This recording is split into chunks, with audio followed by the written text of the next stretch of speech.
have friends, family members that don't have kids, and it's like you don't realize that when you choose to have a kid, you sacrifice some things. There are some things you don't get to go out and do. We still do a lot as a family, but then the flip side of it is I now get to experience things that I loved as a kid or loved as a young adult through the eyes of my child, which is like so different and so much more amazing and almost more rewarding than experiencing it for myself the first time around when I got to experience it. It's almost more like they bring the magic back into your life and everything's just more lighthearted most times and more magical. And then they do something cute or funny and you're like, terrible twos aren't so bad. Welcome to Imperfect Momming. Our children are constantly looking to us for examples. The term role model doesn't quite cut it here. We are shaping their worldview with every move we make. You see, it's not in the lectures we give or moments where we are actively attempting to teach them. It's in the micro movements we make, the unconscious ways in which we navigate life. We are constantly teaching our children how to show up for themselves, their friends, their future partners, and even their future children. So what can we do to ensure we are raising thoughtful, compassionate, self-aware human beings? We have to become them ourselves. No one is perfect, but we can still all be better, and it starts with self-healing. Let's get to it.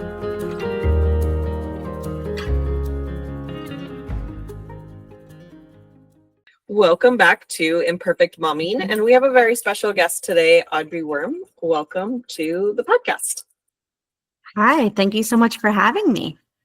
Absolutely. So tell us a little bit about who you are and what you do. Yes. So like she said, my name is Audrey and I am a mom to a very busy 2.5-year-old boy. And I started out as a virtual assistant because I wanted to be home with him. And then I made the pivot into podcast management because I've always loved to binge listen to podcasts. I love the value that they provide and the messages that you can put out into the world. And that's how I learn and absorb information and how I enjoy my entertainment. That's my media of choice. So I became a podcast manager, and now I help women with the back end of their podcasts. And I also run a mentorship for women who want to stay home with their kids and make an income and become podcast managers.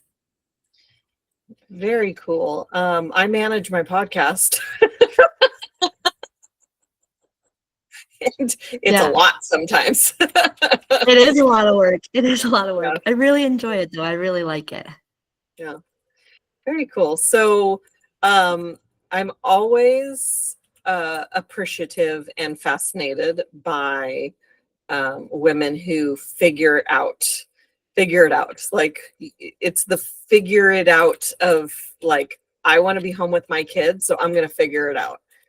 And so what was, like, if you were talking to a mom who's listening and like, I want to be home with my baby, what would you say to her? Yeah, I would say just give yourself some grace. It doesn't always look pretty. It's not always easy, but if that's what you want, follow your dreams and follow your passions, because long story short, I moved to a different country, originally from the States, and when I got married, I moved to Canada. So I don't have my parents or family here locally. And I wanted to be home with my son. I wanted to have the flexibility to go and see them and travel and be able to go down and see them. And I just knew that I had to make something work. I didn't want to put him in daycare or pull him out to go and travel or do things. And I didn't want to miss all the baby steps, but it was scary. So I kind of went down the rabbit hole of Googling, what can I do? How can I make this work? Found virtual assisting. And it was scary. I was on mat leave at the time. I actually just kind of started, and another piece of advice that I heard was like, do it scared. Just work out if you want it to, follow your passion, follow your dream. So I did it scared. I did the thing. I started my journey and I loved it. And it was nerve-wracking, but I actually cut my maternity leave off 3 months early and jumped full in with both feet on doing this and then never looked back once I pivoted to podcast management. So then that's part of the reason why I started my mentorship, because I want to help moms learn the tools, learn the mindset, make the shift, do it scared, we'll do it together, and be able to stay home with their kids, because I could never go back to a 9 to 5, and I absolutely love it. Yeah.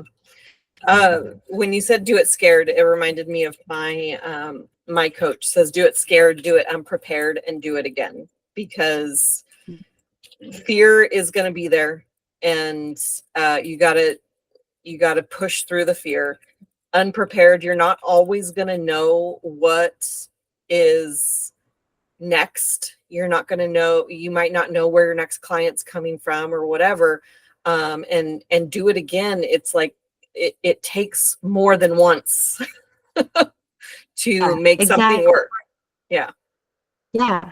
Yeah. Like I love virtual assisting, but I would say like the do it again and making a pivot and finding that I really love podcast management and love working on podcast shows. Like that was my kind of do it again. I made the pivot and I kind of did it over. I relaunched my business. I changed all my marketing and all my things, and then pivoted again. I still do management, but pivoted again into the mentorship and helping other moms, because it was such a call on my heart that like, I love this so much. I want to be home. There has to be other moms. I'm actually in a group locally of like 5 of our mom friends, and most of them are like, how can I be home like you? Like, you're not missing anything. My kids are in daycare. It's expensive. They're getting ready to go to school. Maybe I want to homeschool, and I just want to be with my kids more often. And it's not always fun. I have hard days. I balance a 2.5-year-old kid and a business. Like, it's hard, but it's worth it. And I trade it for anything. Yeah. And it's interesting because I do see a lot of posts of like, how can I be home with my kid? What are like and this is the thing that irks me is when they're like, I want some legitimate jobs, not direct sales. And I'm like, excuse me. Yeah. Direct And I sales did is a direct legitimate sales. job. Exactly. I did direct sales pretty much around the time I met my husband, around the time I was moving countries, and it paid for a lot of my expenses. I made a living off of it. We actually earned our honeymoon trip from direct sales. Like that is not an illegitimate business. But I mean, there's so many things in the online space, which the online space just has grown tremendously in what you can do now, and legitimately work from home and doing podcast management. I just surpassed my corporate salary this year. So like it can be done. It is a legitimate situation, and I'm not missing anything with my child, and I love it. So it can be done. I love that. Yeah, I did direct sales. I'm technically still in my direct sales business. I don't do the volume that I used to because I don't put in the effort that I used to, because I pivoted and got into coaching and podcasting and whatnot. And you know, I think that you can tell me what you think the biggest mistake that moms wanting to work from home do, but I think the biggest mistakes that moms wanting to work from home think is that the working from home is easy with a kid. Like, Yeah. like Yeah. there's. Yeah. I mean, I agree with that. And I like pre-doing all this, the start of my journey, I definitely thought it was going to be easier than what it turned out to be. I thought being a parent was going to be easier than what it turns out to be. I told my dad, I said, any young kid, like I went to school that girls were having kids in school. And I said, okay, if they can do it, like I'm in my 30s, I surely can do it. And now I'm like, whew, being a mom is the hardest job, definitely the most rewarding, but the hardest job and full-time job that I've ever had in my life. But again, I wouldn't trade it for anything. He's wonderful. He's the whole reason why I get up in the day and do my business and work from home. But it's not easy. It's hard, but I heard it saying a long time ago. People put in the make the effort to do what they want to do and what's important to them. And being home with my son's important to me. And being home and working with him by my side is important to me. And now helping these women get to do the same thing is important to me. So I put in the effort. Some days are long, some days are short and easier. But definitely the effort is 100% worth it. Yeah. Yeah. And I was just on a call today that was talking about like how people without kids, or they don't know how difficult having kids is. And somebody commented on that post and it's like, yeah, why do you think that we don't have kids? But they don't realize that like there's also an equal reward factor. Like the hard was around the age that you're in for me. And but like every year since then, it's, you know, everybody has the terrible 2s, terrible 3s, or whatever. And then as like starting around 3.5, 4 years old, it's just gotten increasingly better. Yeah. And it's, yeah, I mean, we could just gush on how much we love our kids this whole episode. Right? Was there anything else you wanted to talk about besides gushing on our kids? No, but I will say, like, I agree with that. And I have friends, family members that don't have kids, and it's like you don't realize that when you choose to have a kid, you sacrifice some things. There are some things you don't get to go out and do. We still do a lot as a family, but then the flip side of it is I now get to experience things that I loved as a kid or loved as a young adult through the eyes of my child, which is like so different and so much more amazing and almost more rewarding than experiencing it for myself the first time around when I got to experience it. It's almost more like they bring the magic back into your life and everything's just more lighthearted most times and more magical. And then they do something cute or funny and you're like, terrible twos aren't so bad. It's true. I mean, yeah, it's all, I think that it's really all in how you look at it, because it's what are you going to focus on? Are you focusing on the good or the bad or the ugly? Like, Right. because there's all of those things in everything that we do. So what do you want to focus on? And, you know, I love to talk about having a gratitude practice. And the reason that a gratitude practice is helpful is because of our reticular activating system, which I never say correctly, but it's the RAS. And that's the thing that helps you like see a red car after you've bought a red car, or when you're looking and thinking about buying a red car, then you're going to see red cars everywhere. And it's because your brain now thinks that red cars are important to you. So it's going to show you all the red cars. And it's probably a bad example because red cars stick out, but you get the point. But if you start telling your brain that that things that you're grateful for are important to you, then you're going to start seeing more things that you're grateful for. And if you're focusing on the things that you're grateful for, then you're going to have more better days than bad days. Exactly. Yeah, I 100% agree with that. So what kinds of things do you teach in your mentorship program? I think that's what you called it.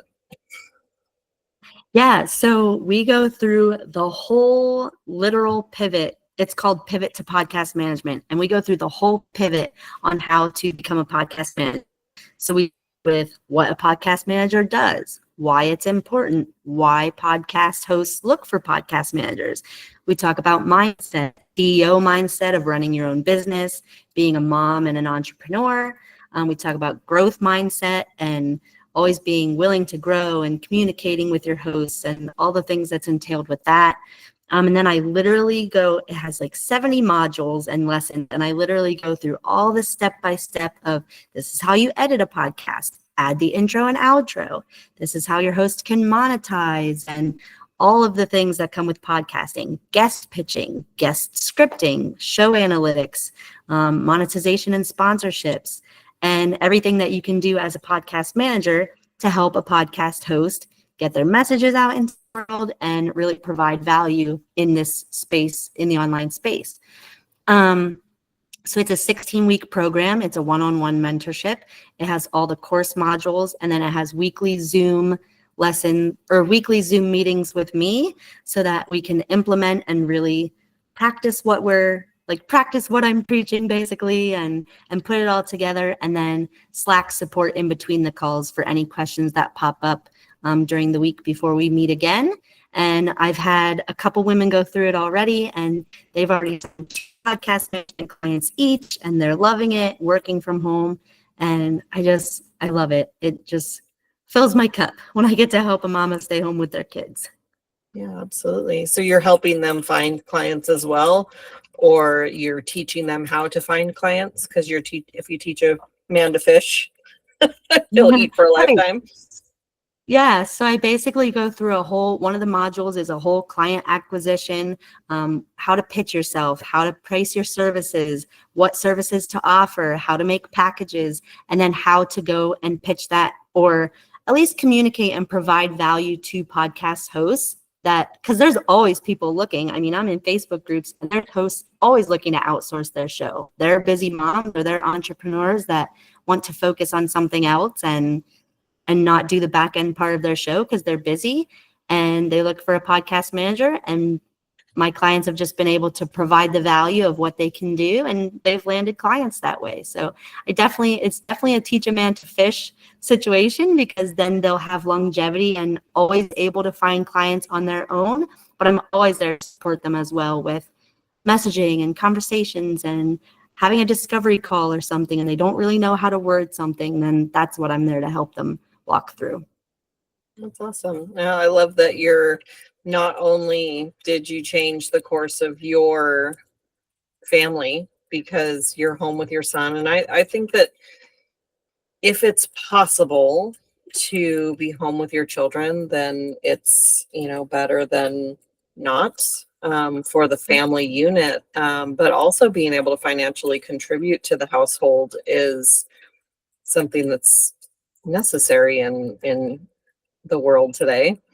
Yeah. And you're not only changing the course of your family's direction, but you're helping other women change their families, and that's pretty amazing.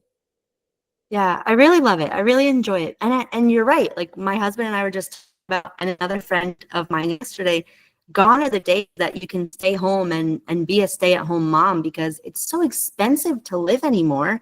Moms have to help contribute. And like, I wish it could be back in the day. Like, we could just be home taking care of our kids and taking care of the house and all the things, but it's just so expensive anymore. You just can't. So this is a nice way that you can work very minimal. I only work about 20 hours a week. I work Monday through Thursday. I take Fridays and long weekends off every week.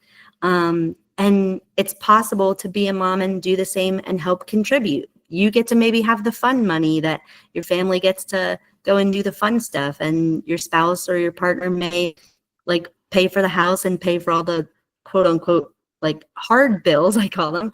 And if you want to make fun money, okay, cool. But if you need to help contribute because the cost of living is so high, there's definitely it's not easy, but there's definitely a rewarding and nice lifestyle way of being able to help do that. That's awesome. Is there a piece of advice that you want to share to moms, with moms? Yeah. So I think it would be to give yourself permission to redefine what balance looks like. Like I said, it's not always easy. There are days where your business might need you. There are days where your kid might need you. And it's okay to just give yourself grace while you're figuring out which day and what needs you more in that moment, because it's going to change on any given day. Yesterday, my toddler was cranky and needed more of me. And today, I didn't work so hard, but we just took a break and went outside. And next, it's going to be probably back to business more, because I'm going to launch in growth and everything phase right now. So yeah, just give yourself grace and everything will come. I think you said something that's important. It's that there's phases of our life, and there's a teething phase, and there's a toddler phase, and then there's a school phase. Like there's phases, and thank God, because Yeah. how boring would life be if we always had the same all the time? And so right now you're in a growth phase, so you might be putting in a little bit more than 20 hours a week, and then later on, if you're putting in a little more now, then maybe you can play a little more later, like you said. Like I think that we have cycles and we have phases, and to not get that, let that drag you down. I have a friend that right now she's an empty nester, and she's having a hard time, and she's actually beating herself up for not doing more in her business. And I'm like, well, you're kind of grieving, so you might want to just chill or Yeah. be a little kinder to yourself while you go through this grieving process. And she didn't have somebody coaching her along the way, and finding these holes in her life, basically, where her whole life wrapped around her child. And I don't think that's healthy for Right. anyone if you're only focused on 100% on your kid, because Yeah. your kids don't stay with you forever. They grow Right. up, Yeah. and that's I what don't think creates it's empty nest.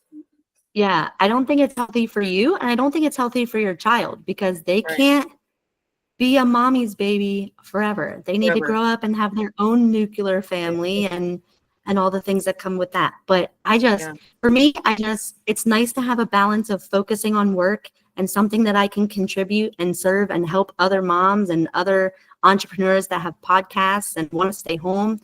And it's nice to be able to be home and not miss anything with my he's not my baby, but he'll always be my baby, but with my son. And I just didn't want to ever be in a place and get older to the point where it was empty nesting, and either be working outside the home and miss out on everything, or have him be 18, move away, or go to school and wish that I had spent more time with him, or take him more places, or do more things with him. So I just made the decision to work from home and have the flexibility to do so if I choose. And like I said, it's not easy, but 100%, I wouldn't give it up for anything in the world. Yeah. So I normally ask my guests if there's a book that's been instrumental in your personal development journey, but as a podcast manager, I imagine that there's some podcasts that have been instrumental in your personal development journey. So share away. Yes. So obviously I love your podcast. That's why I wanted to be a guest. And also The Mama Method. The Mama Method by Boss Lady Haley is just she teaches mom and mommy entrepreneurs how to stay home. And she's a mom of 2 littles. I believe they're under the age of 5, and just really tangible, actionable steps that you can take, and part of the giving yourself some grace in this phases of life, and all the just good advice that she's had in business now for the past couple years. And her podcast is amazing for if I'm going through a hard growth phase or a hard parenting phase. She's always there to pick me back up when I have her in my ear. I love that. Thank you for sharing. And where can our listeners find you, whether they're looking for a podcast manager, or just someone to chat with? Yeah. So I am on Facebook as Audrey Grant, Grant. And then I have an Instagram. It is Audrey Worm Coaching, worm just like the animal, WORM. And then I have a Facebook group called Pivot to Podcast Management Community. And it's for anyone that wants to be thinking about becoming a podcast manager, so that they can stay home with their kids and I run trainings in there and just provide value and share what I'm doing, share what's possible, and in there pretty frequently, probably daily, I would say. Awesome. Any final words you want to end with, or? I love what you're doing. I think it's so important. Like I said, motherhood is a lot harder than I thought it was going to be. So just the fact that you're out here supporting moms and working and supporting yourself and your family, kudos to you, first of all. And just thank you for your show and what you're doing for moms and parents. And just thanks for having me on. Really excited to share with your audience and hopefully inspire some other mamas to be able to just jump in and be able to stay home. If you're scared, it's 100% worth it. Absolutely. I agree wholeheartedly. And thank you for being here. I appreciate just everything that you're doing for your family and for other moms' families as well. And we will have another episode of Imperfect Momming coming for you all next week. And until we meet again, keep healing. Bye, guys. Thank you for tuning in to Imperfect Momming. It's time for us to step up and realize that our power is not in trying to shape our children. Our power lies in shaping ourselves into the people we want our children to model themselves after. Don't just do it for your kids. Do it for yourself. When you become a more self-aware, compassionate, and confident person, you and everyone around you benefit. For more information about me and my work, visit AlysiaLyons.com. That's AlysiaLyons.com. See you next time.